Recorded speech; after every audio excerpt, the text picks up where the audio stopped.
നടൻ ബാലയുടെ രണ്ടാം വിവാഹം കഴിഞ്ഞതു മുതലാണ് ഭാര്യയായ എലിസബത്തിനെ പുറംലോകം അറിയുന്നത്.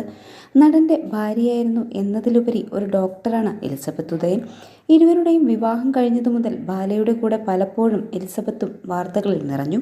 എന്നാൽ ഇരുവരുടെയും ദാമ്പത്യം നല്ല രീതിയിൽ മുന്നോട്ടു പോകാത്ത അവസ്ഥയിലേക്കാണ് കാര്യങ്ങൾ എത്തിയത്. നിലവിൽ രണ്ടാളും വേർപിരിഞ്ഞു കഴിയുകയാണെന്നാണ് വിവരം. അതേസമയം യൂട്യൂബ് ചാനലിലൂടെ തന്റെ വിശേഷങ്ങൾ എലിസബത്ത് പങ്കുവയ്ക്കാറുണ്ട്. അത്തരത്തിൽ തന്റെ ജീവിതത്തെക്കുറിച്ചുള്ള ചില കാര്യങ്ങളാണ് താരം പങ്കുവച്ചിരിക്കുന്നത്. എല്ലാവരും അറിഞ്ഞിരുന്നല്ലോ, ഞാനൊരു ടൂർ പോയിരുന്നു. ഡാഡിയും മമ്മിയുമായിട്ടാണ് പോയത്. ഏകദേശം 7ഓളം രാജ്യങ്ങൾ നമ്മൾ വിസിറ്റ് ചെയ്തു. ഒരു ടീമിനൊപ്പമാണ് പോയത്. മൊത്തം 40ഓളം പേരുണ്ടായിരുന്നു. നല്ല അടിപൊളി എക്സ്പീരിയൻസ് ആയിരുന്നു. എനിക്ക് അതുപോലൊരു ട്രിപ്പ് അത്രയും ആവശ്യമായിരുന്നു എന്നാണ് പിന്നീട് തോന്നിയത്. ഇനി എന്ത് വേണമെന്ന ചോദ്യചിഹ്നത്തിൽ നിൽക്കുമ്പോഴാണ് അത്തരത്തിലൊരു ട്രിപ്പ് നടത്തിയത്.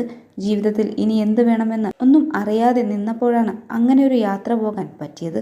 ഇത്രയും അധികം രാജ്യങ്ങൾ കണ്ടപ്പോഴാണ് ഇനിയും കുറേയധികം കാഴ്ചകൾ കാണാനുണ്ടെന്ന് മനസ്സിലായത്. മുൻപൊക്കെ ഒരുപാട് ആഗ്രഹങ്ങൾ ഉണ്ടായിരുന്നു. ഫാമിലി വേണം, കുഞ്ഞുങ്ങൾ വേണം, കുറേ ട്രിപ്പ് പോകണം, അവരുടെ പഠിപ്പ്, അവരുടെ ഒപ്പമുള്ള നിമിഷങ്ങൾ, അങ്ങനെ കുറേ കാര്യങ്ങൾ ഞാൻ പ്ലാൻ ചെയ്തു വെച്ചിരുന്നു.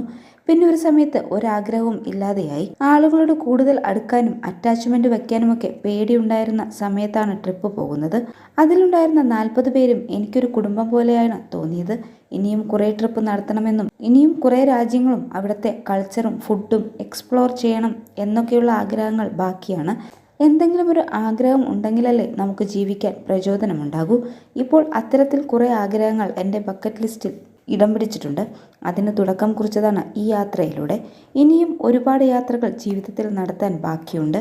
അങ്ങനെ എൻ്റെ ജീവിതത്തിൽ നല്ലൊരു കാര്യം നടന്നു. യാത്രകളുടെ വിശേഷങ്ങളെല്ലാം ഒരു വ്ലോഗായി പങ്കിടാനാണ് ആഗ്രഹിക്കുന്നത്. അത് ഓരോന്നായി തൻ്റെ ചാനലിലൂടെ വരുമെന്നും എലിസബത്ത് പറയുന്നു.